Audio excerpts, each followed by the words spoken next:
नमस्कार मित्रांनो.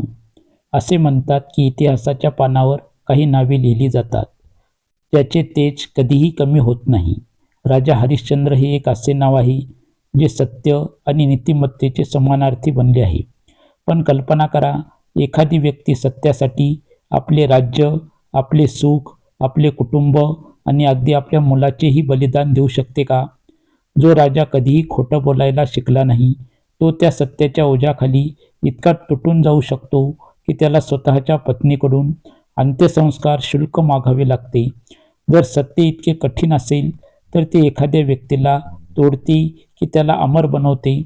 आज आम्ही तुम्हाला या अद्भुत कथेवर घेऊन जाऊ, जिथे एका राजाने सिद्ध केले की सत्यमेव जयते हे फक्त एक वाक्य नाही, तर जीवन जगण्याचा एक मार्ग आहे. ही फक्त एक कथा नाही, तर अग्निपरीक्षा आहे, जी प्रत्येक क्षणी प्रश्न उपस्थित करते. एखादी व्यक्ती खरोखर सत्यासाठी सर्वस्वाचा त्याग करू शकते का? आणि जर असेल, तर शेवट काय आहे? विनाश की अमरत्व? उत्तर ऐकून तुम्हाला धक्का बसेल. तर हा व्हिडिओ शेवटपर्यंत पहा, कारण तुम्ही जे पाहणार आहात ते तुम्हाला गाभ्यापर्यंत हादरवून टाकेल. तर चला, ही आश्चर्यकारक आणि असाधारण कहाणी सुरू करूया. त्रेतायुगात महान सम्राट राजा हरिश्चंद्र यांनी इवाकू वंशातून राज्य केले. याच वंशात नंतर भगवान श्रीराम यांचा जन्म झाला. हरिश्चंद्र यांचे नाव त्यांच्या सत्तेसाठी, नीतिमत्तेसाठी आणि भक्तीसाठी दूरवर प्रसिद्ध होते. ते केवळ परम सत्यवादी नव्हते, तर धर्माचे पालन करण्यात अतुलनीय होते. त्यांची कीर्ती इतकी पसरली होती की देव असो वा दानव, प्रत्येकजण त्यांच्या गुणाची प्रशंसा करत असे. त्यांच्या राज्यातील लोक नेहमीच आनंदी आणि समाधानी असत. कधीही दुष्काळ पडला नाही किंवा कोणीही अकाली मृत्युमुखी पडले नाही. जेव्हा जेव्हा कोणी त्यांच्या गुणांची प्रशंसा करत असे, तेव्हा हरिश्चंद्र नम्रपणे म्हणत असे, हे सर्व माझे गुरुदेव महर्षी वसिष्ठ यांच्या कृपेने झाले आहे. ते हे केवळ औपचारिक पोटी म्हणत नव्हते, उलट त्यांना खरोखरच त्यांच्या गुरुबद्दल खूप आदर होता. एके दिवशी इंद्राच्या दरबारात महर्षी वसिष्ठ आणि विश्वामित्र, देव, दानव, गंधर्व आणि यक्षासह जमले होते. पृथ्वीवरील सर्वात मोठा परोपकारी, नीतिमान आणि सत्यवादी कोण आहे यावर चर्चा सुरू होती. महर्षी वसिष्ठांनी अभिमानाने घोषित केले, फक्त माझा शिष्य राजा हरिश्चंद्र हा असा अद्वितीय शासक आहे. हरिश्चंद्रासारखा सत्यवान, उदार आणि आपल्या प्रजेवर दयाळू राजा कधीच झाला नाही आणि होणारही नाही. हे ऐकून विश्वामित्राचे मन मत्सराने भरून गेले. वसिष्ठाच्या शिष्याला सर्वोत्तम म्हटले जावे हे त्यांना मान्य नव्हते. त्यांनी रागाने घोषित केले, मी हरिश्चंद्राला ओळखतो. मी स्वतःच त्यांची परीक्षा घेईन. त्यानंतरच मला त्यांची खरी नीतिमत्ता आणि सत्यता कळेल. वसिष्ठांनी जे सांगितले आहे त्याचे सत्य जगासमोर येईल. विश्वामित्राच्या शब्दामध्ये अहंकाराची एक झलक देवांना स्पष्टपणे जाणवली. त्यांना आश्चर्य वाटले, जर ऋषी देखील मत्सर आणि स्पर्धेत अडकू शकतात, तर सामान्य मानवाचे काय होईल?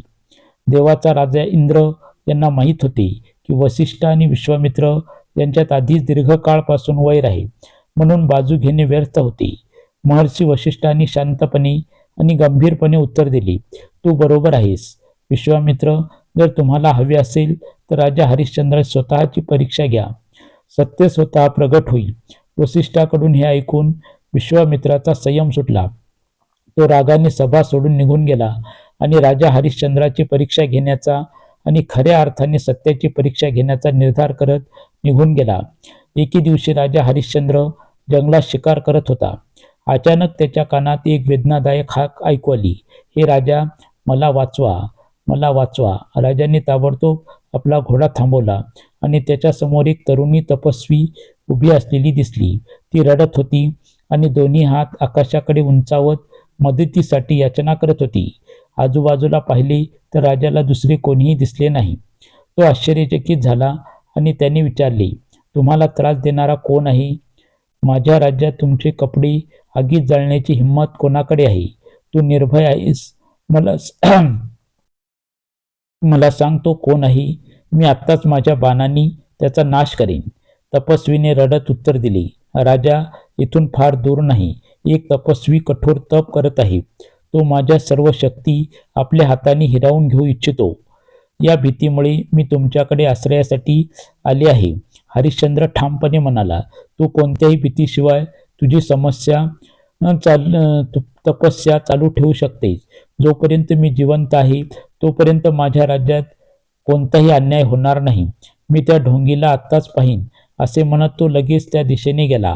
राजा त्या तपस्वीकडे गेला, जो डोळे मिटून कठोर तपस्या करत होता. त्याचा चेहरा वळला होता म्हणून त्याला राजाने येता दिसला नाही. हरिश्चंद्राने त्याला रागाने आव्हान दिले, अरे दृष्ट माणसा, तू एक असहाय्य स्त्रीची शक्ती हिसकावू इच्छितोस. इतरांना छळून केलेल्या तपस्येत काय मूल्य आहे? तू एक ढोंगी तांत्रिक असायला हवास. पण जोपर्यंत मी जिवंत आहे तोपर्यंत तुझी दृष्ट प्रथा यशस्वी होणार नाही. उठ, माझ्या समोर ये, नाहीतर माझे बाण तुला जाळून राख करतील. जेव्हा राजाच्या कडक आवाजाचा काही परिणाम झाला नाही तेव्हा तो जवळ गेला आणि पुन्हा गर्जना केली. तेवढ्यात तपस्वीने डोळे उघडून उभा राहिला. त्याचा चेहरा रागाने लाल झाला. तो म्हणाला, राजा, आता तुला तुझ्या अहंकाराची शिक्षा मिळेल. राजा स्तब्ध झाला, कारण त्याच्यासमोर दुसरे कोणीही उभे नव्हते. महर्षी विश्वामित्र स्वतः उपस्थित होते. हरिश्चंद्रांनी ताबडतोब धनुष्यबाण खाली ठेवले, हात जोडून बसले आणि नम्र स्वरात म्हणाले, प्रभू, मी एक गंभीर चूक केली आहे. मी अज्ञानामुळे गुन्हा केला आहे. राजाचे कर्तव्य म्हणजे त्याच्या प्रजेचे रक्षण करणे आणि संकटात असलेल्याला सोडवणे. कृपया मला क्षमा करा आणि कायद्यानुसार मला शिक्षा करा. राजाची नम्रता पाहून विश्वामित्र शांत झाले. काही क्षणाच्या शांततेनंतर त्यांनी विचारले, राजा, मला सांग, आपण कोणाला दान द्यावे, आपण कोणाचे रक्षण करावे आणि आपण कोणाविरुद्ध लढावे? हरिश्चंद्रांनी ठामपणे उत्तर दिले, प्रभू, गरीब आणि असहाय्य लोक भिक्षा घेण्यास पात्र आहे. भयभीत लोकांचे रक्षण करणे हे राजाचे कर्तव्य आहे आणि यज्ञात व्यत्यय आणणाऱ्याशी लढणे हे क्षत्रियाचे कर्तव्य आहे. विश्वामित्र हसले आणि म्हणाले, तू सत्य बोललास.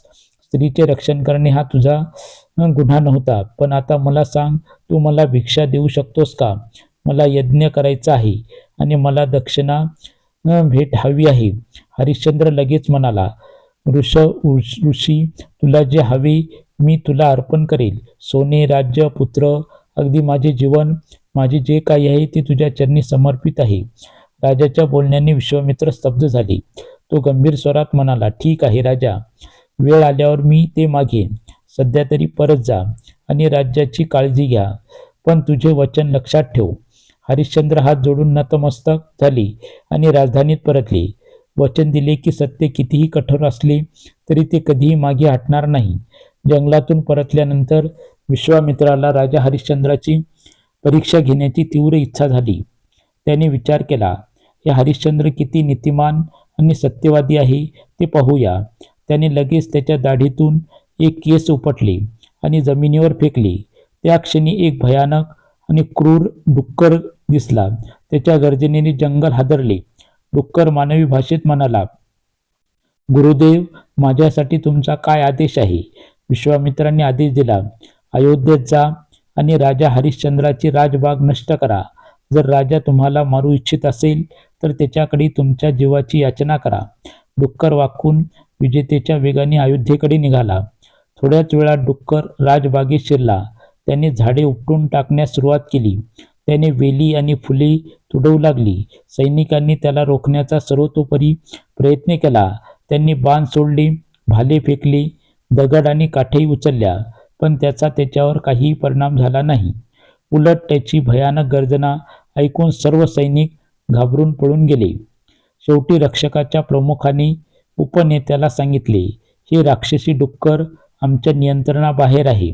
राजाला याची माहिती ताबडतोब दिली पाहिजे. उपनेत्याने सहमती दर्शवली आणि ताबडतोब दरबारात धाव घेतली. राजा हरिश्चंद्र दरबारात बसला होता. उपनेत्यांनी घाबरून ओरडून म्हटले, महाराज, तुमचा जय जयकार असो. एक भयानक डुक्कर राजाच्या बागेत घुसला आहे आणि तो विध्वंस करत आहे. आमचे सर्व प्रयत्न व्यर्थ गेले आहेत. कोणीही त्याच्या शक्तीला तोंड देऊ शकत नाही. हे ऐकून राजा आश्चर्यचकित झाला आणि म्हणाला, हे कोणत्या प्रकारचे डुक्कर आहे जे सैनिकांना घाबरवू शकते? चला, आपण स्वतः पाहूया. तो ताबडतोब घोड्यावर बसला आणि त्याच्या सैनिकासह बागेत निघाला. तो पाहताच बागेची अवस्था पाहून त्याचा राग भडकला. त्याने डुकराला आव्हान दिले. डुक्कर गर्जना करत पळून गेला आणि हरिश्चंद्र त्याच्या मागे धावला. पाठलाग करताना ते एका घनदाट आणि भयानक जंगलात पोहोचले, जेथे त्यांचे सैनिकही मागे राहिले. शेवटी राजा एकटाच डुकराला घेरला आणि त्याच्यावर बाण सोडणार होता, तेव्हा अचानक डुक्कर मानवी भाषेत बोलला. राजा, मी एक जंगली प्राणी आहे. माझ्यात बुद्धिमत्ता आणि तर्कशक्तीचा अभाव आहे. मी जे केले आहे ते माझ्या स्वभावाचा भाग आहे. तो गुन्हा नाही. तुम्ही न्यायी राजा आहात. कृपया माझे प्राण वाचवा. राजा हरिश्चंद्राला डुकराची दया आली. त्याने आपला बाण खाली ठेवला आणि म्हणाला, ठीक आहे, जर मी तुम्हाला शिक्षा करणार नाही. त्याबरोबर डुक्कर अचानक गायब झाला. राजा आश्चर्यचकित झाला आणि विचार करू लागला, ही कसला भ्रम आहे. मानवी भाषेत बोलणारा हा प्राणी कोण होता? तेवढ्यात एक ब्राह्मण प्रगट झाला आणि म्हणाला, राजा, तुम्ही कोण आहात आणि या भयानक जंगलात तुम्ही एकटे काय करत आहात? हरिश्चंद्राने उत्तर दिले, मी अयोध्येचा राजा हरिश्चंद्र आहे. मी एका डुकराचा पाठलाग करत इथे आलो आणि मार्ग चुकलो. ब्राह्मण हसला आणि म्हणाला, काळजी करू नकोस राजन, माझा आश्रम जवळच आहे. माझ्या मुलाचे लग्न आज आहे. आधी नदीत स्नान कर, नंतर माझ्या आश्रमात ये आणि अल्पोपहार कर. त्यानंतर मी तुला स्वतः या जंगलातून बाहेर काढेन. राजा खुश झाला आणि त्याने सहमती दर्शविली आणि नदीत स्नान केले. पण त्याला माहीत नव्हते की ती एक भ्रामक नदी आहे. त्या स्नान करताच तो ब्राह्मणाच्या जादूत पडला. प्रत्यक्षात तो सामान्य ब्राह्मण नव्हता, तर स्वतः ब्राह्मण रूपात विश्वामित्र होता. तो राजाला त्याच्या आश्रमात घेऊन आला, जिथे लग्न होते. वधू आणि वर वेदीवर बसले होते आणि लग्नाची तयारी सुरू होती. ब्राह्मणाच्या वेशात विश्वामित्र राजाला म्हणाला, राजा, तुमच्या उदारतेची कीर्ती सर्वत्र पसरली आहे. ऋषी वशिष्ठांनीही देवाच्या सभेत तुमच्या उदारतेची प्रशंसा केली आहे. आज या लग्नाच्या निमित्ताने कृपया काहीतरी दान करा. हरिश्चंद्र म्हणाले, प्रभू, तुमची इच्छा असेल ते मी नक्कीच देईन. विश्वामित्र गंभीरपणे म्हणाले, जर मी माझ्या मुलांसाठी तुमचे राज्य तुम्हाला मागितले तर? हरिश्चंद्र जराही विचलित झाले नाहीत आणि हसत म्हणाले, विप्रवरा, तुम्ही जे काही मागाल ते मी तुम्हाला देईन. जर तुम्हाला फक्त राज्य हवे असेल तर ते तुमच्या मुलाचे आहे. हे ऐकून विश्वामित्रांनी ताबडतोब राज्यदान म्हणून स्वीकारले आणि म्हणाले, राजा, शास्त्रात म्हटले आहे की दानासोबत दक्षिणा भेट असावी, म्हणून मलाही दक्षिणा सोन्याची भेट हवी आहे. हरिश्चंद्र अजिबात संकोच न करता सहमत झाले. तेवढ्यात त्याचे सैनिक त्याला शोधत पोहोचले. विश्वामित्राच्या परवानगीने राजा आपल्या सैनिकासह राजधानीत परतला. पण आता त्याने स्वतःचे राज्य दुसऱ्या कोणाला तरी दान केले होते. राजा हरिश्चंद्र निघून जाताच विश्वामित्राला त्याचे खरे स्वरूप परत मिळाले. त्याच्या चेहऱ्यावर समाधान पसरले आणि त्याच्या ओठावर व्यंगात्मक हास्य पसरले. त्याने स्वतःशी विचार केला, आता मला कळले की हरिश्चंद्र किती खरे आणि उदार आहेत. ते सांगणे सोपे आहे, पण ते पाळणे कठीण आहे. सामान्य माणूस आणि महापुरुषामध्ये हाच फरक आहे. सामान्य माणूस अडचणींना तोंड देत सुटतो, पण एक खरा महान माणूस स्वप्नातही एक धार्मिक वचन देतो आणि ते पाळण्यापासून तो जराही मागे हटत नाही. आता पाहूया की हा राजा खरोखर धर्म आणि सत्याचे पालन करतो का? असा विचार करून विश्वामित्र हसले. त्यांच्या वागण्याने त्यांचे शिष्य आश्चर्यचकित झाले. दरम्यान हरिश्चंद्राला कल्पनाही नव्हती की त्यांना फसवले गेले आहे. राजधानीला परतताना तो त्याच्या पत्नी शैव आणि मुलगा रोहिताश्रूला हे कसे सांगायचे याचा विचार करत राहिला. त्याला राज्याची इच्छा नव्हती किंवा संपत्तीचा लोभ नव्हता, पण तो आपल्या मुलाच्या प्रतिक्रियेबद्दल चिंतित होता. जेव्हा ते राजवाड्यात पोहोचले तेव्हा शैवने त्यांचा उदास चेहरा पाहून विचारले, महाराज, आज तुम्ही इतके दुःखी का आहात? मला आशा आहे की मी एका भिकाऱ्याच्या इच्छा पूर्ण करू शकली नाही. तुमची चिंता पाहून माझे हृदय अस्वस्थ झाले आहे. राजाने जड अंतकरणाने उत्तर दिले, प्रिये, मी वनातील एका तपस्वीच्या विनंतीवरून माझे सर्वस्व दान केले आहे, म्हणूनच मी काळजीत आहे. आता मी तुला आणि रोहिताशला सेवक म्हणून कसे ठेवणार? हे ऐकून शैवाच्या डोळ्यात क्षणभर आश्चर्य चमक आली, पण मग ती हसली आणि म्हणाली, नाथ, ही आनंदाची गोष्ट आहे. राजाची पत्नी सांसारिक व्यवहारात अडकून आपण आपल्या आठवणी विसरलो होतो. आता आपल्याला भक्ती आणि सत्याच्या मार्गावर चालण्यासाठी पूर्ण वेळ मिळेल. रोहितानेही आपल्या वडिलांना पाठिंबा दिला, यामुळे राजाचे मन हलके झाले. दुसरे दिवशी राजा दरबारात आपल्या सिंहासनावर बसताच विश्वामित्र आले. त्यांच्या आगमनानंतर सभेतील सर्व सदस्य उभे राहिले आणि आदराने नतमस्तक झाले. विश्वामित्र अभिमानाने म्हणाले, राजा, तुम्ही मला ओळखले का? काल मी जंगलात होतो. मीच तुम्हाला ब्राह्मणाच्या वेशात भेटलो होतो. तुमच्या मुलाच्या लग्नात तुम्ही तुमचे संपूर्ण राज्य मला दान केले होते. आता तुमचे वचन पाळा. हे राज्य सोडून जा. मला दानासह दक्षिणा म्हणून 2.5 तोळे सोनेही हवे आहे. राजा हरिश्चंद्रांनी हात जोडून नम्रपणे म्हटले, प्रभू, हे राज्य तुमचे आहे. मी ते तुम्हाला अर्पण केले आहे, पण तुम्हाला हवे असलेले सोने दक्षिणा म्हणून आणण्याचे माझ्याकडे साधन नाही. राज्यातील प्रत्येक मालमत्ता आता तुमची आहे. मी या राज्यातून बाहेर पडून माझ्या कष्टाने पैसे कमवून लवकरात लवकर दक्षिणा परत करण्याचे वचन देतो. विश्वामित्र कठोर स्वरात म्हणाले, ठीक आहे, मी तुम्हाला 1 महिन्याचा वेळ देतो. जर तुम्ही या कालावधीत मला सोने दिले नाही तर तुम्हाला शिक्षा होईल. आता तुमचे शाही कपडे आणि दागिने काढा आणि शाही वस्त्रेही घाला. हरिश्चंद्रांनी हात जोडून उत्तर दिले, प्रभू, मी तुमचे वचन नक्कीच पाळेन.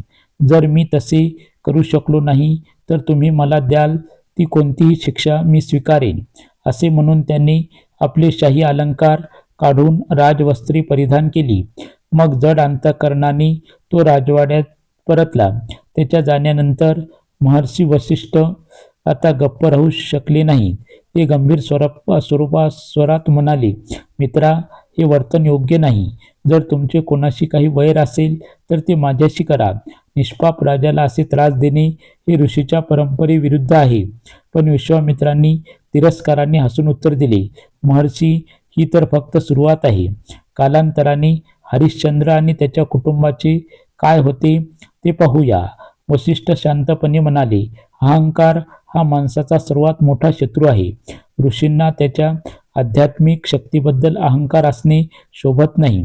शिष्याने कोणत्याही परिस्थितीत आपल्या गुरुच्या पाठीशी उभे राहिले पाहिजे आणि गुरुने कधीही आपल्या शिष्याचे मार्गदर्शन सोडू नये. परंतु तुम्ही ज्या मार्गावर गेला आहात त्याचे शुभ परिणाम होणार नाहीत. वसिष्ठाच्या घोषणेमुळे सभेतील सदस्य प्रेरित झाले. त्यांनी एकमताने जाहीर केले की जर धर्माचा अपमान होत असेल तर ते अयोध्या सोडून जातील. राजा हरिश्चंद्र, त्याच्या पत्नी शैव आणि मुलगा रोहिताश्व यांच्यासह सालचे कपडे घालून राजवाडा सोडले. राजवाड्याबाहेर त्यांना पाहून अयोध्येतील लोक अस्वस्थ झाले. महर्षी वसिष्ठ आणि नगरवासी एकत्र म्हणाले, राजा, आम्ही तुम्हाला एकटे कसे जाऊ देऊ शकतो? आम्ही सर्व तुमच्यासोबत जाऊ. पण हरिश्चंद्रांनी गंभीर स्वरात उत्तर दिले, गुरुदेव, तुम्ही नगरवासियांना समजावून सांगितले पाहिजे. जर सर्वांनी माझे अनुसरण केले तर धार्मिक संकट अधिकच वाढेल. तुमचे आणि तुमच्या प्रजेचे दुःख वाढेल. विश्वामित्र आता येथे राजा आहे. त्यांच्या आज्ञा पाळणे प्रत्येकाचे कर्तव्य आहे. ही देवाकडून आलेली परीक्षा आहे आणि मला खात्री आहे की मी ती पार करेन. पण लोक भावनिक झाले आणि एका सुरात ओरडले, नाही राजा, आम्ही तुम्हाला एकटे सोडणार नाही. आम्ही सावलीसारखे तुमच्या मागे येऊ. तेवढ्यात विश्वामित्र त्यांच्या अंगरक्षकासह रथावर आले. त्यांनी राजा आणि राणी, त्यांचा मुलगा ना गर्दीत पाहिले आणि रागाने गर्जना केली, हरिश्चंद्र, तू तुझ्या धर्मापासून दूर गेला आहेस. दान देऊन आणि प्रजेला भडकावून तू स्वतःला परत मिळवण्याचा प्रयत्न करतोस. हा राज्यकर्त्याचा अपमान आहे. त्यांचे कठोर शब्द ऐकून हरिश्चंद्र ताबडतोब आपल्या पत्नी आणि मुलाचे हात धरून गर्दीतून पुढे सरसावले. आकाशातून हे दृश्य पाहून ब्रह्मा, विष्णू आणि महेश या त्रिदेवांना दुःख झाले. भगवान शिव उद्गारले, विश्वामित्र तपस्वी असूनही अशी क्रूरता दाखवत आहेत, हे अविश्वसनीय आहे. या राजाला आता माझ्या नगरी काशीमध्ये आश्रय मिळेल. पाहूया कोण मिळेल ते काय नुकसान करू शकते. विष्णू शांतपणे म्हणाले, महादेव धीर धरा. सत्य स्थापित करण्यासाठी महापुरुषांना कष्ट सहन करावे लागतात. आपल्या राज्याचा त्याग केल्यानंतर हरिश्चंद्र विचारात हरवले. त्यांनी कुठे जावे? मग त्यांना आठवले, काशी ही भगवान शिवाची राजधानी आहे. तिथे दयाळू माता अन्नपूर्णा राहतात. त्यांना कुठेही आश्रय मिळाला तर तो तिथे जाईल असा विचार करून तो आपल्या कुटुंबासह काशीला निघाला. अनेक दिवसाच्या कठीण प्रवासानंतर ते पोहोचले. त्यांचे पाय जखमा आणि रक्तस्राव झाले होते. त्यांचे कपडे फाटलेले आणि घाणेरडे होते. त्यांच्या चेहऱ्यावर भूक आणि तहान स्पष्ट दिसत होती. पण राजाचा संयम अढळ राहिला. त्यांना माहीत होते की धार्मिकतेची खरी परीक्षा संकटात असते. काशीमध्ये कोणीही त्यांना ओळखले नाही. ते गंगेच्या काठावर पोहोचले. पाणी प्याले आणि थकून बसले. तेवढ्यात रोहितसने जवळच एक कुत्रा भाकरी खात बसलेला पाहिला आणि निष्पाप आवाजात म्हणाला, आई, मलाही भूक लागली आहे. हे ऐकून शैवाचे हृदय तुटले. तिने मुलाला छातीशी मिठी मारली आणि रडू कोसळली. आपल्या मुलाचे दुःख पाहून हरिश्चंद्राचा धीर खचला. त्याने त्याचे लक्ष विचलित करण्यासाठी गंगेत पोहणाऱ्या बालहंसांना दाखवले. पण भुकेलेला मुलगा भाकरीची मागणी करत राहिला. शेवटी राजा म्हणाला, चला आपण आई अन्नपूर्णेच्या मंदिरात जाऊया. तिथे तुम्हाला रोहिताची भूक भागवणारे नैवेद्य मिळतील. त्या क्षणी आई अन्नपूर्णा स्वतः घाटावर एक वृद्ध महिलेच्या रूपात प्रगट झाली. तिने रडणाऱ्या मुलाला पाहिले आणि विचारले, तो का रडत आहे? हरिश्चंद्राने नम्रपणे उत्तर दिले, आई, आम्ही परदेशी आहोत. आम्हाला शहरात कोणालाही ओळखत नाही. हे मूल भुकेले आहे आणि आमच्याकडे देण्यासारखे काही नाही. वृद्ध स्त्री हसली आणि म्हणाली, माझ्याकडे अन्नपूर्णेचे नैवेद्य आहे. नैवेद्य हा प्रत्येकाचा समान अधिकार आहे. ते स्वीकारण्यास अजिबात संकोच करू नका. शैव शांतपणे सहमत झाला. वृद्ध स्त्रीने नैवेद्य दिले, ज्यामुळे रोहितचे पोट भरले आणि राजा आणि राणीला काही समाधान मिळाले. तरीही ते दिवसभर शहरात फिरत राहिले. त्यांना कोणतेही काम मिळाले नाही. थकलेले ते बाजाराच्या काठावर बसले. तेवढ्यात हरिश्चंद्र खूप काळजीत पडले. म्हणाले, माझ्या प्रिये, आज महिना संपत आहे. जर मी सूर्यास्तापर्यंत विश्वामित्रांना दक्षिणा दिली नाही तर माझे सत्य खोटे ठरेल. शैव यांनी त्यांना सांत्वन दिले. विश्वास ठेवा स्वामी, भगवान शिव तुम्हाला नक्कीच मदत करतील. सत्याचे रक्षण करण्यासाठी काशी शहरात नक्कीच एक मार्ग उलगडेल. दरम्यान थोड्या अंतरावर उभे असलेले विश्वामित्र हे सर्व पाहत होते. त्यांच्या चेहऱ्यावर एक वाईट हास्य पसरले. तो पुढे सरकला आणि राजा आणि राणीला कठोरपणे म्हणाला, म्हणजे तुम्ही इथे बसला आहात. मी तुम्हाला संपूर्ण शहरात शोधले आणि तुम्ही येथे शांतपणे आहात. तुम्हाला आठवते का हरिश्चंद्र, आज महिन्याचा शेवट आहे. मला सूर्यास्तापूर्वी माझी दक्षिणा हवी आहे, नाहीतर परिणामांना सामोरे जाण्यास तयार राहा. राजाने हात जोडून उत्तर दिले, प्रभू, मी तुम्हाला सूर्यास्तापूर्वी दक्षिणा देईल. कृपया धीर धरा. विश्वामित्र एक कठोर हास्य घेऊन म्हणाले, ठीक आहे, मी परत येईन. लक्षात ठेवा, जर वेळ संपली तर तुम्हाला नक्की शिक्षा होईल. हे ऐकून तो निघून गेला. जर तू पळून गेलास तर तुला नक्की शिक्षा होईल. हे ऐकून ते निघून गेले आणि हरिश्चंद्राचे मन आणखीन जड झाले. राजा हरिश्चंद्र कातडीचे कपडे घालून काशीच्या रस्त्यावर आपली पत्नी शैव आणि मुलगा रोहिता यांच्यासोबत फिरत होते. दिवस संपत होता आणि त्याला फक्त एकच चिंता होती. सूर्यास्तापूर्वी त्याला विश्वामित्रांना दक्षिणा द्यावी लागणार होती, अन्यथा त्याचे वचन अपूर्ण राहणार होते. पण अज्ञात शहरात कोणीही त्याला अन्न देण्यास तयार नव्हते. शेवटी राजाने दीर्घ श्वास टाकला आणि म्हणाला, आता फक्त एकच उपाय आहे, मी स्वतःला विकतो. राजाची चिंता पाहून शैव शांतपणे म्हणाली, महाराज, सत्याचे वैभव अफाट आहे. सूर्य सत्याच्या बळावर उगवतो आणि मावळतो. सत्यच या पृथ्वीला टिकून ठेवते. हजारो त्याग आणि दान सत्याची बरोबरी करू शकत नाहीत. धर्माचे पालन करणे हे सर्वात मोठे कर्तव्य आहे. हे ऐकून हरिश्चंद्राचे डोळे अश्रूंनी भरले. तो म्हणाला, प्रिय, मला माहीत आहे की सत्य हे जीवन आहे, पण यावेळी मी काय करू शकतो? माझ्याकडे पर्याय नाही. शैव ठामपणे म्हणाली, महाराज, मी तुमच्या मुलाची आई आहे. माझा सर्वात मोठा आध्यात्मिक प्रयत्न पूर्ण झाला आहे. आता गरज पडल्यास मला विकून टाका. त्या पैशाने तुमचे वचन पूर्ण करू शकाल. हे ऐकून हरिश्चंद्र स्तब्ध झाले. त्यांच्या डोळ्यात अश्रू आले. ते रडले आणि म्हणाले, प्रिये, हे किती कठोर शब्द आहेत. आमचे प्रेमाचे बंधन इतके कमकुवत आहे का की मी तुम्हाला दुसऱ्याला देऊ शकेन? असे विचार करणे देखील पाप आहे. पण शैव त्याला समजावून म्हणाली, स्वामी, खोटे बोलणारा स्मशानासारखा अपवित्र असतो. खोटे बोलल्याने सर्व यज्ञ, दान आणि तपश्चर्या निरर्थक होतात. पुराणात राजा आकृतीची कथा सांगितली आहे, ज्याने असंख्य यज्ञ केले, परंतु खोटे बोलल्यामुळे तो स्वर्गातून पडला. खोटे बोलल्यामुळे तुम्ही पडावे असे मला वाटत नाही. कृपया माझे ऐका आणि मला विकून सत्याचे रक्षण करा. त्या क्षणी रोहित निष्पाप स्वरात म्हणाला, आई, मला भूक लागली आहे. माझे वडील का रडत आहेत? त्यालाही भूक लागली आहे का? मुलाच्या निरागसतेने राजाच्या हृदयाला छेद दिला. तो उत्सुकतेने म्हणाला, ठीक आहे, जर हा सत्याचा मार्ग असेल तर मी ते करेन. मी तुला आणि स्वतःला विकून टाकीन. रोहित, पण मी माझ्या शब्दापासून मागे हटणार नाही. सत्य हेच माझे जीवन आहे. राजा शहराला हाक मारू लागला, शहरातील लोकांनो, माझे ऐका. मी कोण आहे हे विचारू नका.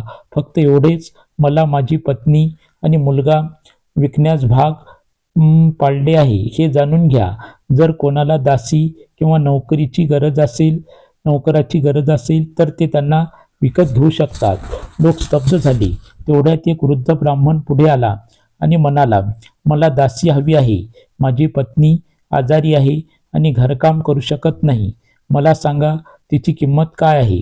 हरिश्चंद्र वेदनादायक स्वरात म्हणाला, प्रभू, मी तुम्हाला माझ्या पत्नीची किंमत सांगू शकत नाही.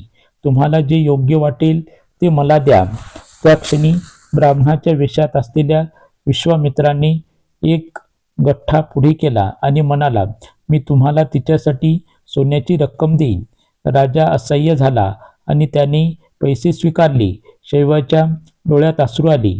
तेवढ्यात रोहितने त्याच्या आईचा पल्लू धरला आणि मोठ्याने रडू लागला. ब्राह्मण रागाने म्हणाला, मुला, तिचा पल्लू सोडून दे. मी तुझ्या आईला विकत घेतली आहे, तुला नाही. शैवाने तिच्या मुलाला मिठी मारली आणि म्हणाली, मुला, तुझ्या वडिलाकडे राहा. मी आता दासी आहे. पण जर तुम्हाला दया असेल तर कृपया ही मुलंही विकत घ्या. ते माझे हृदय विचलित करणार नाही. सुरुवातीला ब्राह्मणाने नकार दिला, परंतु शैवाचे शब्द आणि अश्रू त्याचे हृदय वितळवले. त्याने रोहितला आणखीन एका सोन्याच्या ओझ्यासाठी विकत घेतले आणि जवळच उभ्या असलेल्या एका वृद्ध महिलेच्या देखरेखीखाली सोपवले. ब्राह्मणाच्या वेशात असलेल्या विश्वामित्राने त्या दोघांनाही घेऊन गेले आणि नंतर त्यांच्या खऱ्या स्वरूपात राजासमोर हजर झाले. तो कठोर स्वरात म्हणाला, राजा, सूर्य मावळणार आहे. आता मला सांग, माझ्या दक्षिणेचे काय झाले? हरिश्चंद्राच्या डोळ्यातून अश्रू आले. त्याच्या हृदयात दुःखाचा सागर उसळला, पण तो सत्याने अढळ राहिला. त्याने गठ्ठा पुढे केला आणि म्हणाला, वृषभरा, हे घे. मी माझी पत्नी आणि मुलाला विकून हे पैसे मिळवले आहेत. मी सूर्यवंशी आहे. मी माझे प्राण देऊ शकतो, पण मी माझे वचन मोडू शकत नाही. विश्वामित्रांनी पैशाचा गठ्ठा उचलला, पण तिरस्काराने म्हणाला, हे पैसे खूप कमी आहेत. जास्त पैसे सोबत आणा, नाहीतर परिणामांना सामोरे जा. असे म्हणत तो रागाने निघून गेला. सूर्यास्तापूर्वी थोडा वेळ शिल्लक असताना हरिश्चंद्र निराश होऊन स्वतःला विकण्यासाठी शहरात निघाला, पण कोणीही त्याला विकत घेतले नाही. शेवटी तो स्मशानात पोहोचला. तिथे धर्माने चांडाळाचा वेश धारण केला आणि विचारले, तू कोण आहेस? येथे का आला आहेस? राजाने हात जोडून उत्तर दिले, भाऊ, सूर्यास्तापूर्वी मला विकून घे. मी तुझी सेवा करेन. त्या बदल्यात मला भिक्षा देण्यासाठी पुरेसे पैसे द्या. चांडाळाने उत्तर दिले, मी प्रवीण नावाचा चांडाळ आहे. माझे काम मृताचे कफन गोळा करणे आणि त्याचे दहन करणे हे आहे. जर तुम्हाला हवे असेल तर मी तुम्हाला एक सोने देऊ शकतो. हरिश्चंद्र लगेच सहमत झाला. चांडाळाने त्याला आपला गुलाम बनवले आणि 1 तोळा सोने दिले. तेवढ्यात विश्वामित्र संतापून तेथे आले आणि म्हणाले, हरिश्चंद्र, तुम्ही अजूनही माझी दक्षिणा देऊ शकत नाही का? हरिश्चंद्र हात जोडून म्हणाले, प्रभू, हे घ्या. मी स्वतःला विकून हे पैसे मिळवले आहे. मी सूर्यवंशी आहे. मी माझा जीव देऊ शकतो, पण माझे वचन मोडणार नाही. विश्वामित्र सोन्याचा गठ्ठा उचलून व्यंगात्मक हास्य घेऊन निघून गेले. राजा हरिश्चंद्र आता चांडाळाचा गुलाम झाला होता. दिवसरात्र तो स्मशानभूमीत मृतदेहाचे दहन करत असे. नियमितपणे चांडाळाचा कर वसूल करत असे. दररोज जळत्या चितेमध्ये तो जीवनाचे अंतिम सत्य पाहत असे. लोक रडत आणि शोक करत आपल्या प्रियजनांना अंत्यसंस्कार करण्यासाठी येत असत आणि नंतर परत जात असत. राजाला वाटले, हा जगाचा शेवट आहे. येथे प्रत्येकाचे एकच ठिकाण आहे. या दृश्याने त्याला आणखीन निराश केले. संकटाने त्याचा संयम बळकट केला आणि तो सतत प्रभूचे स्मरण करत आपले कर्तव्य बजावत राहिला. दरम्यान राणी शैव ब्राह्मणाच्या घरात कठोर परिश्रम करीत होती आणि त्यांचा मुलगा रोहित यालाही काम करावे लागले. एके दिवशी मुलगा फुले वेचण्यासाठी बागेत गेला, जिथे त्याला एका विषारी सापाने चावले. काही क्षणातच तो मरण पावला. आपल्या मुलाचा मृतदेह पाहून शैव असह्यपणे रडली, परंतु तिला सांत्वन देणारे कोणीही नव्हते. तिने मृतदेह उचलला आणि ब्राह्मणाला अंत्यसंस्कारासाठी काही पैसे देण्याची विनंती केली, जेणेकरून ती आच्छादनाची व्यवस्था करू शकेल. पण ब्राह्मणाने निर्दयीपणे नकार दिला. असह्यपणे शैव तिच्या मुलाचा मृतदेह स्मशानात घेऊन गेली. स्मशानात हरिश्चंद्र त्याच्या कर्तव्यात व्यस्त होता. त्यानंतर त्याला एक महिला तिच्या मुलाचा मृतदेह घेऊन जाताना दिसली. नियमानुसार ती म्हणाली, तो म्हणाला, बाई, कर भरल्याशिवाय येथे कोणाचेही अंत्यसंस्कार करता येत नाही, जरी तो तुमचा मुलगा असला तरी. हे ऐकून शैवने डोके वर केले आणि हरिश्चंद्राने तिच्या चेहऱ्याकडे पाहिले. तेव्हा त्याच्या पायाखालची जमीन सरकली. ती त्याची पत्नी होती आणि मृतदेह त्याचा एकुलता एक मुलगा रोहित होता. क्षणभर राजाच्या डोळ्यात अश्रू आले. छातीवर दगड धरून तो म्हणाला, बाई, मला माहीत आहे की हा आमचा मुलगा आहे, पण मी गुलाम आहे. माझ्या स्वामीने आदेश दिला आहे की कर भरल्याशिवाय कोणाचाही अंत्यसंस्कार करू नये. धर्म मला माझे कर्तव्य करण्यापासून रोखत नाही. शैव रडत रडत म्हणाली, स्वामी, मी आधीच माझी अर्धी साडी फाडली आहे आणि माझ्या मुलाभोवती गुंडाळली आहे. आता फक्त उरलेली अर्धी उरली आहे. जर तुम्ही हे करण्यास सहमत असाल तर ती घ्या आणि आमच्या मुलाचा अंत्यसंस्कार करा. हरिश्चंद्राचे हृदय थरथरले. पती पत्नी एकमेकांकडे पाहू लागले आणि रडत त्यांच्या मुलांना अंतिम निरोप देऊ लागले. तेवढ्यात स्मशानभूमीत एक अद्भुत प्रकाश पसरला. वीज चमकली आणि आकाशातून देव अवतरले. अचानक धर्मराजाच्या रूपात चांडाळ प्रगट झाला. महर्षी विश्वामित्र स्वतः त्याच्यासोबत होते.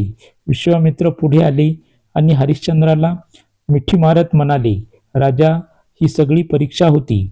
देवांना तुमची सत्यावरील निष्ठा तपासायची होती आणि तुम्ही प्रत्येक परीक्षेत स्वतःला अढळ सिद्ध केले. तुम्ही सत्यासाठी तुमचे जीवन, तुमचे राज्य, तुमची पत्नी आणि तुमचा मुलगाही बलिदान दिले. तरीही तुम्ही कधीही तुमच्या वचनापासून डगमगला नाहीत. त्या क्षणी स्वर्गातून एक आवाज आला, राजा हरिश्चंद्र, तुमचे नाव सत्याचे प्रतीक म्हणून युगानुयुगी प्रतिध्वनित होईल. हरिश्चंद्र अश्रूंनी भरलेल्या डोळ्यांनी वर पाहिले तेव्हा त्यांचा मुलगा रोहिताश्रे त्याच्यासमोर उभा होता, पूर्णपणे जिवंत आणि शैवराजेशाही पोशाखात तेजस्वी होता. धर्मराज हसत होता आणि विश्वामित्रांनी त्याचे गमावलेले राज्य परत मिळवले होते. हरिश्चंद्र अयोध्येत परतले आणि सत्य आणि नीतिमत्तेने टिकून वर्षानुवर्ष आपल्या लोकांची सेवा केली.